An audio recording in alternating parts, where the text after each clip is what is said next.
we move on to the last session for the day, the fireside chat. Designing for Bharat, CX innovation beyond the metros. Join me as I welcome our speakers, the digital marketing advisor, governments, brands and agencies. Please put your hands together for Mr. Shubho Sengupta. Joining us up next is the co-founder and CPO at stage. Please welcome Mr. Harsh Mani Tripathi. In conversation with marketing lead India and international at Exotel, please welcome Ms. Namrata Nath.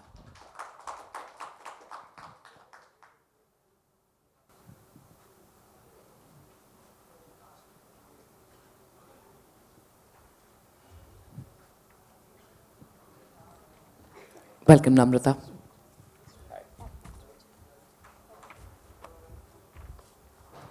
Might I suggest that we sit a little bit according to the seating chart displayed there?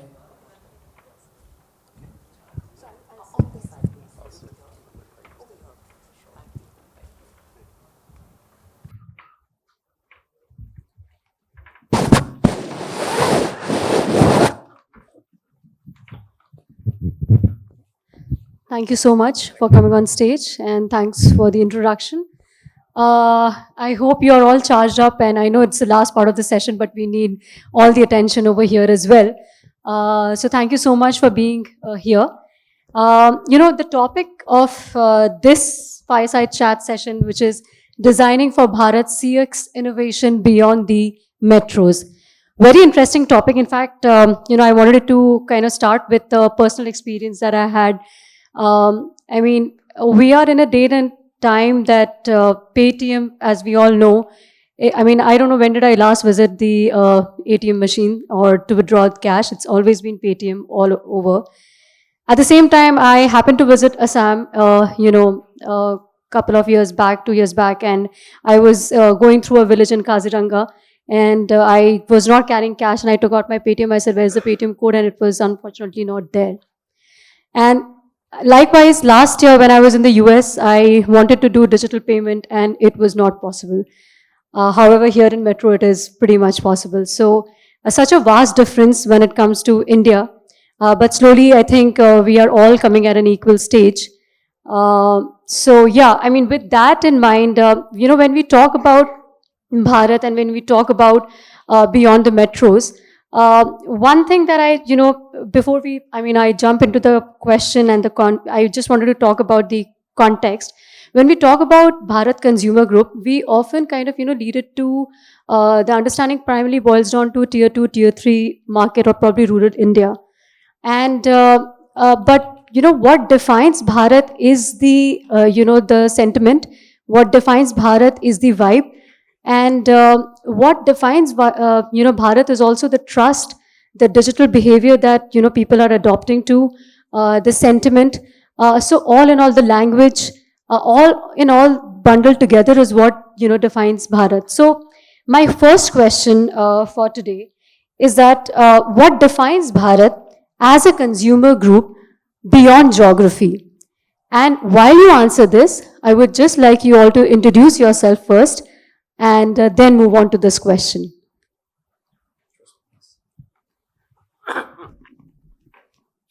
Hello, can you hear me? Okay, great.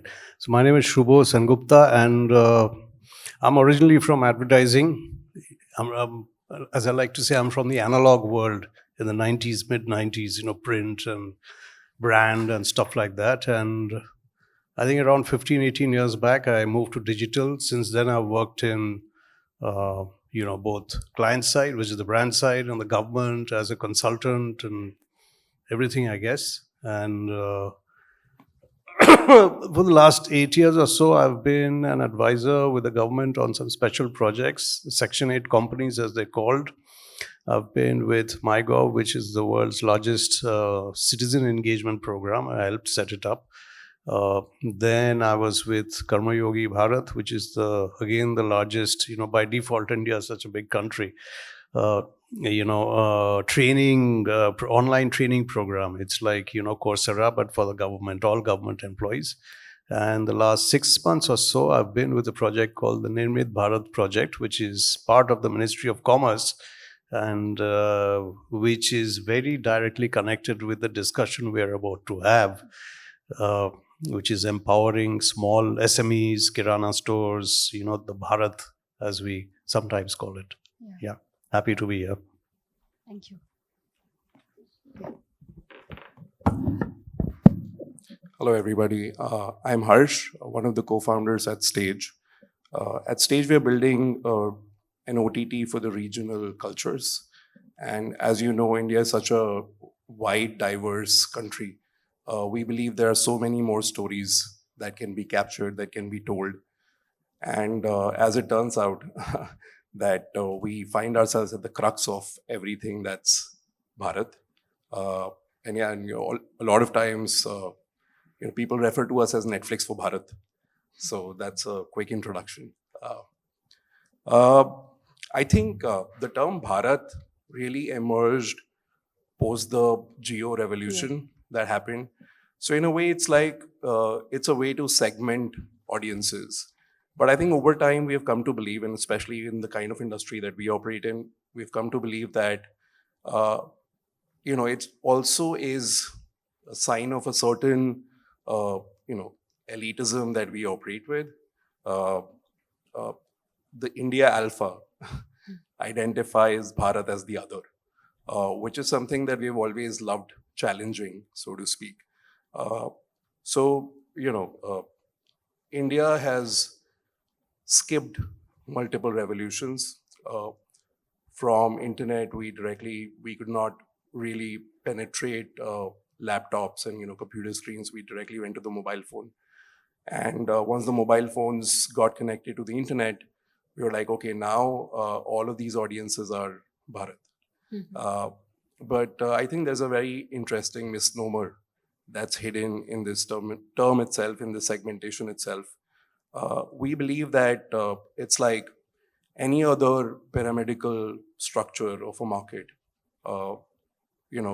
Especially in context of Stage, our users are part of the entire pyramid. And, we have the India Alpha. There's another very interesting segmentation where you identify India 1, India 2, India 2.1, India 2.3, so on and so forth. So I think it's a very interesting narrative that gets built around what is Bharat. But really, there is also a lot of merit in unpacking that narrative and really debunking it also. So as easy as it is to identify a certain part of the country as Bharat, I think it also does a lot of injustice to the market at large. I think I just say that we should zoom in and zoom out as well, as we try and understand what Bharat is truly. Yeah, beautifully put across. In fact, try and understand the behavior, the sentiment of the people beyond just the metro cities. I think Bharat is not just defined by a pin code. It is defined by the trust. It is defined by the, feelings for each other. It is defined by the human intervention, of course, digital also. But I think all this packaged together. I think one point that I also wanted to bring out, we are going through an inverted patience curve these days. You see, I was sitting with my son, 10-year-old son, and I asked him, he looked pretty worried, and I asked him, what happened? Why are you sitting so quiet? Are you tensed about something? He said that, yes, I am. I'm pretty tensed. I had ordered something through Papa's phone on Blinkit, and it's been 10 minutes and it has not been delivered. It's beyond 10 minutes. It's going to be 20 minutes. When is it going to come? This time, and the time when my father used to order a car, which used to take probably 5 months or maybe 6 months for it to get delivered, and we used to wait. And I think this is the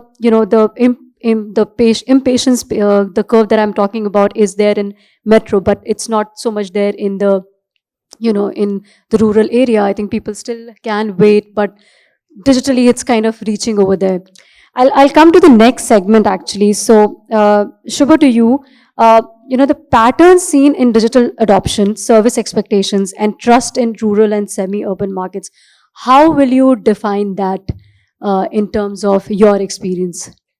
He kind of, my co-panelist kind of mentioned how we moved, kind of piggybacked or, jumped across a lot of phases, and we're on the, app kind of thing. And there are many theories about it. I kind of, for the last 8 years, I've been working, involved with something called the India Stack, which I'm sure most of you have heard of. So it's basically various digital products or services, okay, which kind of, I would say, revolutionize the IT delivery services to every point in the pyramid, starting with the bottom, right? So there's, you take the Aadhaar is the base, basically, okay, and you connect the Aadhaar with banking, and you have, direct DBTs, direct transfers. You have many things, built on the Aadhaar thing. So currently, a lot of my work is with, as the Prime Minister says, the fruits of digitization, IT, whatever you call it, must not be restricted to urban centers, as you mentioned in the beginning. How do we make it go down? And the entire point of the government, I don't represent the government, but I'm saying the entire point is to see how, it's not just the large networks, the food, or, the horizontals. I don't need to mention names, who benefit from IT, but how does the Kirana store in a place you've never heard of, okay, how do we get those people onto the IT bandwagon? And as we know in e-commerce, I don't know what the figures are. I think about 94 or 95% of retail, both organized and non-organized, are not on the internet. You can't find them. So a lot of my work is to, kind of make sure that they are, and also there are buyers that get them. If you look at, one brand I'd really like to highlight is Misho. They understand, what is it beyond brands, and that's another, long discussion. We could have a panel discussion on, brands in the new India, Bharat, as you call it also. Okay. So what are the new brands? Who are the new D2C or whatever you call it, sellers that are going to shine in the next 5 years, 10 years? It's certainly not where I come from, which is the world of P&G brands and shampoos and Doves and, if I may use the word woke, slightly woke kind of products. Okay, it's not there. It's, I met Darshan Patel. Some of you may have know him, behind HGuard, brands like HGuard, which 20 years back when I was in advertising, I used to be in Ogilvy, I would say, oh my God, I don't want to work on this brand. But, that's the brand that's successfully cracked the Kirana level. They understand what the consumer wants, which is great value and very strong branding from their point of view, not from a South Delhi point of view. So I think that's where it's headed, and I'm very excited to be part of that journey. Yeah. Rightly put, and the context that you have set is pretty, correct. The time is very different from how it was before, and how the brands were perceived and how brands are perceived now. Just on that note itself, Harsh, to you, since you're building the Netflix of India, what are the common myths or misconceptions about Bharat consumers that you have come across? Thank you. That's a very good question, in fact. I think one of the first ones is that the Bharat consumer does not pay. So there's almost this idea, which is a very class-based idea.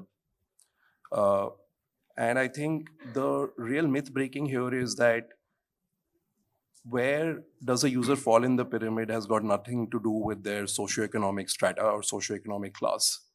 Uh, uh, and when we started building Stage, we were kind of like uh, ridden by the same thesis, and in almost all investor calls and meetings, we would get this question that, hey, would these users pay? And fortunate enough to be on the other side, where we've been able to break this myth through everything that we've done at Stage. They pay. In fact, Stage is one of the most premium OTTs out there. We charge almost double of Sony Live on a monthly basis, and if you aggregate that to an annual fee. So I think this is the biggest myth that the entire ecosystem is riddled with. Second, the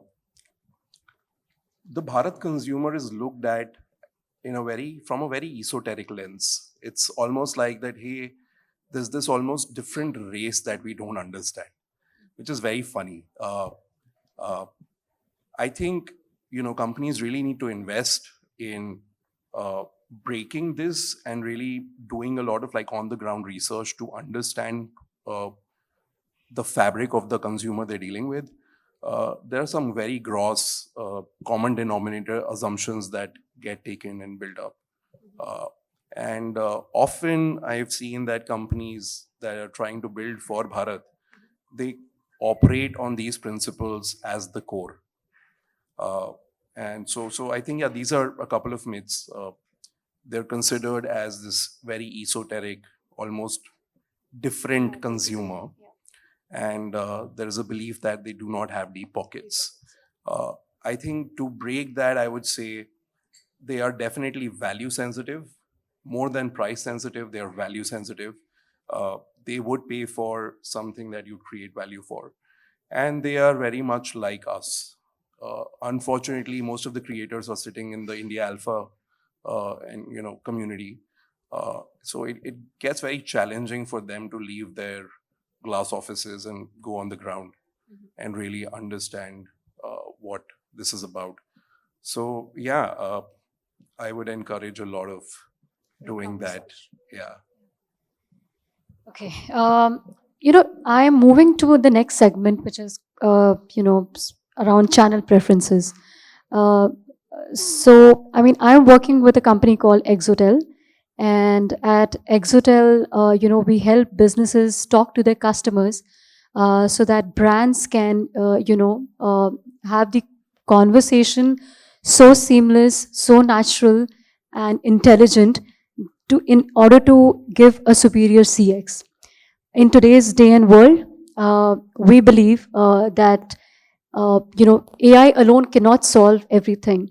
At Exotel, we believe that it is about the harmony. It is about AI and human working together, working in loop in order to give a superior CX. And ultimately, today's session is all also about customer experience. I think customer experience is something. It is not going to be defined by the cost. It is the winners are not going to define the cost of CX. It is going to be defined by the superior CX. That's how it needs to be seen. It needs to be seen as a convenience. It needs to be seen as a great CX. You should not, as a customers, you should not feel like a stranger talking to the brands. You don't need to repeat yourself again and again. Like a very seamless experience that I had, if I may name it, it was Urban Company. I was talking to somebody and then they said that it was a bot and the bot said we'll transfer it to an agent, and I thought I'll get a call, but it was an in-person agent on chat. So the conversation was so seamless that it felt pretty seamless and pretty effective, and without me having to call anybody. I prefer that, but I think there are still people who prefer talking to human. So maintaining that blend is very important. That's what we also believe in. That's the core philosophy of ours. On that note, Shubho, to you, effective channels in Bharat. What about the community-driven content, video, WhatsApp, voice-based services, micro-influencers? Do you have any thoughts around this that you want to cover? I'll be frank out here. I'm struggling, and I'm struggling big time, because my mental framework is big brand, big budgets, and so on, right? So I see AI for example, in a particular way, right? But it's, in my experience in the last 6 months, 8 months, it's completely different, like a Kirana store guy and owner in, I think, Indore or somewhere near Indore asked me, this AI that you're talking about, can it help me create a, like a catalog of things in my, goods in my store? And I will do it on my mobile phone immediately. And it's such a great idea. In fact, one of the things that my team is doing is building AI products, as in, we don't build, we plug in companies within the IT ministry who are already working on it to use AI to build very friendly, Kirana friendly products. Okay. So, like I was reading this morning, Chat GPT, how many people use it outside a city? I don't know what the Outside the metros, you mean? outside the metro, I don't even know if it's 1% of people I know who use it beyond a basic Google Plus kind of thing, right? But the real potential of AI is to do things like, if you've heard of Bhashini, which is the government's instant language translation, video, other things, which, I don't know. Yeah, we have so many languages, dialects in India. How do we instantly communicate with each other? And more importantly, how does someone in, say, Trivandrum sell his, whatever chappals to someone in Kashmir instantly, without speaking English? So these, applications of AI, of marketing, are going to be very critical in the next 2 years, 3 years or so. And I have to really come up to speed in a lot of these things, because I'm from a very old framework Yes, kind yes, of yes. world. Yeah. So I think, building trust in those non-metro cities is an important factor to be looked at. While it's very fast in metros, but like what the topic says, that beyond metros, it's very difficult to build trust. It still lies on the human touch, human value, face-to-face interaction, and things like that. Um, okay, Harsh, to you, what are the behavioral nuances that you have come across? Like entertainment first behavior, language reliance, emotional communication. You did mention that you are breaking the barrier in terms of adoption. So how many cities are you talking about who have adopted, or if you have any stats to share? And what are the behavioral nuances that you have come across from the non-metro cities? So interestingly, we right now currently operate in 3 cultural basins. One is Haryanvi, the other is Rajasthani, and the third is Bhojpuri. Now, I'm going to take some time to double click on this. The idea of a cultural basin for us is that it is not bound by the geopolitical boundary of a state.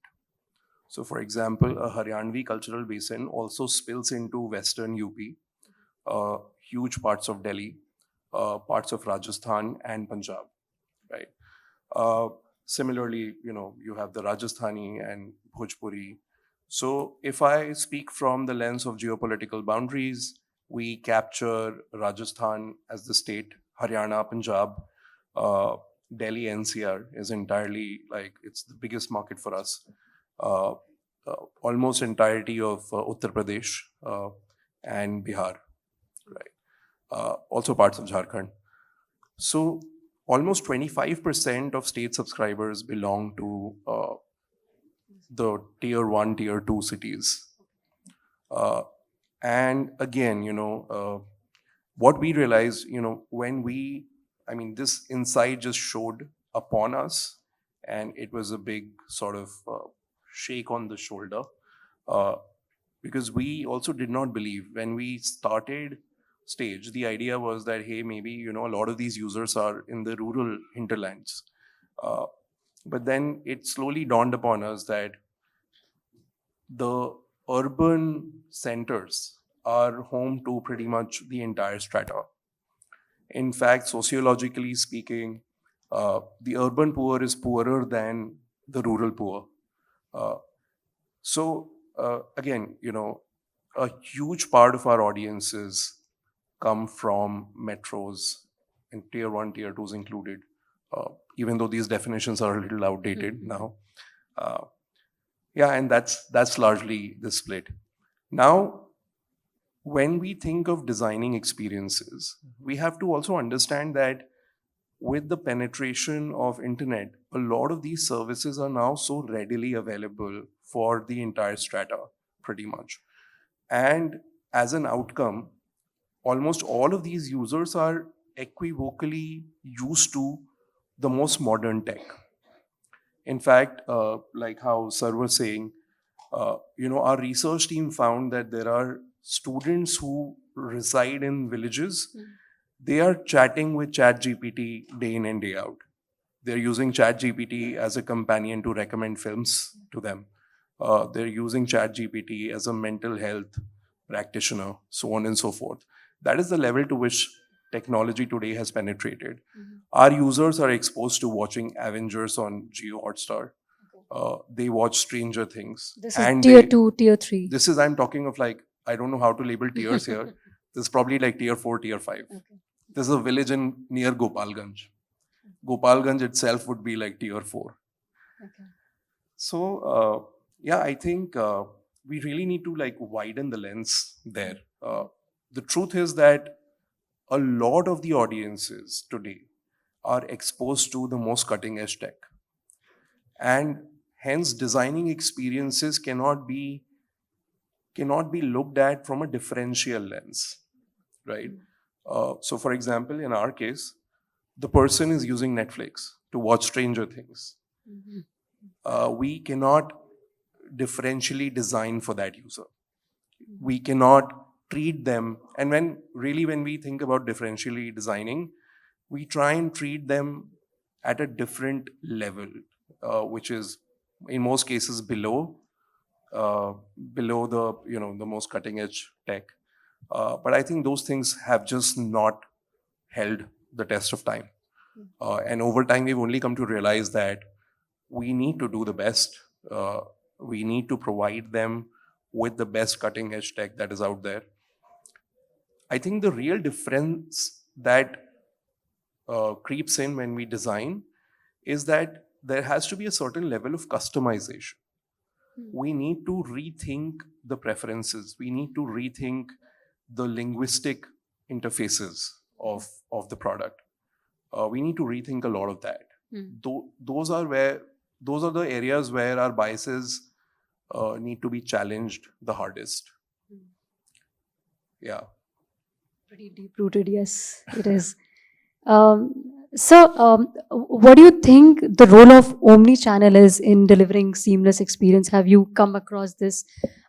Today, a person is talking to a brand through WhatsApp, voice, call, chat, bot.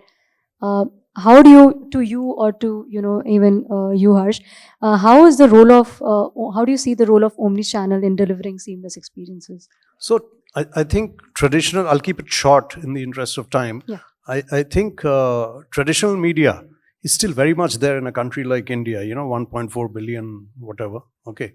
So it's not that everything is digital. I mean, in fact, we're doing some launches in Chennai, and I've recommended auto rickshaws because it's culturally the grammar of, communication, advertising. Auto rickshaws are very strong in Chennai. You probably know the cultural significance and all that. Okay.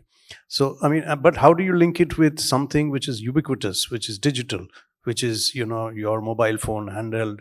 So I think it's all about integration. And also, the word multi-channel has, it's lost its meaning over the last 5 years or 10 years or something. So, if you were a brand manager at Samsung, it would be a lot of tick the boxes. But now it's very fluid. And, for the same product in different markets, as my friend would probably agree, it's different omni-channel strategies, I'm not talking about city versus, tier 3, but even tier 3 and tier 3 is very different. I think it's very psychographics led, something like that. What about you, the omni-channel experience? Do you come across that? I don't think I fully understand Omni-channel? as someone who's creating in the digital space. Yeah. we double We down don't. on all channels, Okay. and which are mostly like digital distribution led. So a lot of the channels that we deploy are performance marketing, which is almost 95% of how we distribute our products. Uh, and yeah, then that does not leave space for a lot Lot. Okay. of They other reach out to you through the channels. one channel itself. Yeah, which you and do. So- within performance, there are a lot of channels. But I think with that experience, we kind of like limited to this. We do not have physical distribution. We do not have, Okay. Hence, nothing of that sort. it's restricted actually just to one digital. From a channel point of view, you can say that. Okay. Because, yeah, it's a digital good at the end of the day. Yeah. I'll just add to what he's saying. My colleague, guy who heads growth in my company. So I tell him, you can do all the Meta and Google and Excel sheets that you want. It doesn't matter. Where are the authentic conversations about the brand happening, right? Who are the influencers? Okay, and is it 10,000 rupee per reel kind of influencers who will do anything for? I mean, the motive is different, or do you really have a cultural strategy? Yeah. First before you start talking about omni-channel and whatever else. Yeah. And in most cases, nobody does. I mean, I don't. I'm very, I'm not, ashamed to say that we're still struggling, getting an authentic cultural voice. Yeah. All right. Moving on to one question which is probably going to be common for both of you. I'm almost coming towards the end of the session, but yeah, last 3 questions actually. What do you think will define the next major leap in the Bharat CX? Sorry, I didn't. Yeah. What do you think will define the next major leap in Bharat CX, the CX for India? What do you think will define that? And it's a broad, yeah. Yeah. I mean, no surprises here, honestly. AI is going to be the spearheading technology that will define not just CX for Bharat, but CX of everything around us. But, it is also not, I don't want to like just state this very simplistically. I think there's a lot of conversation about AI taking over, and really the conversation and the folklore is more around human versus AI. I genuinely think that companies that bridge the two will be the real defining players of CX for Bharat. I think you unlock a very different kind of a power when you bridge AI with human. So it's really human plus AI that will do the job. And I'll state a few examples of the things that we've done at Stage. So, as you can imagine, a lot of our customer experience is centered around users who speak in their dialects. And we get almost 100,000 calls on a weekly basis. We have used AI there as the first responder, and then bridge that with a human connect. I think what we found out was that AI was really good at improving the turnaround times and resolve the queries. But when it came to generating genuine empathy for the problem that the user is facing, etc., that is where the human experience really Unempathetic kind of a response. Yeah, and a lot of work is going on in that direction. In fact, we have done AI that would talk in Haryanvi. We have done AI that would talk in Rajasthani and Bhojpuri. We only realized that as soon as the customer gets to figure out that this is an AI on the other end, their desire to engage gets altered with a very different degree. I would not say if it's a positive or a negative, because we have also seen positive CSAT scores. We have seen positive NPS scores, which are better than human agents. But at the same time, when you listen to those conversations, right, the subjectivity of the conversations talk a very different story. So we've been doing this for almost more than a year now. We have deployed various AI voice solutions. And then we eventually resorted to like a human plus AI solution. And the outcomes of that are really the best. There are things that you can measure with matrices, and then there are things that you really can't. And I think when you listen to these conversations, they strike a very different note. So yeah, I think human plus AI is what is going to really define the next series So of. I think you have reinforced what we are also trying to do, Right. in the market for the organization is the blend of human and AI, which we call it harmony, to bridge the gap, to make more empathetic and contextual and intelligent CX. That's Yeah. what we are doing, over here for organizations. So you have just reiterated my part. So thanks for that. Glad that But was not sponsored. it was not. Sir, to you, do you think, one strategic investment that you think that every brand should make today in order to succeed? One strategic investment that maybe brands are not looking at, or they should pay more attention to, in order to, succeed in India. Yeah, very easy answer. It's empathy. Empathy, yeah. It's not AI or Yeah. anything else. AI is a tool. It's a, Yeah. I mean, at least for now, I don't know what Yeah. AI will turn out to be in the Yeah. future. I can't do future gazing, but Yeah. a lot of these brands, newer brands, completely empathy-less, and that's a big. I mean, being a traditional brand guy, I can see that's a huge gap. Yeah. I mean, they take off like a rocket. In a year's time, they're dead because there is no real deeper connection with the audience, with the customer. So Yeah. that's one area. I mean, using AI or whatever, brand should focus Look on. at- Yeah, look at newer that. brands, the startup brands, Mhm. D2C, whatever you call it. Yeah. In fact, that's what the AI is, like you said, that AI is able to, kind of gather also the sentiment. How many times actually when you all receive a question or a survey from Air India or Indigo, that after your flight is done, that, hey, how was your experience? How many times do you really go and fill up the survey?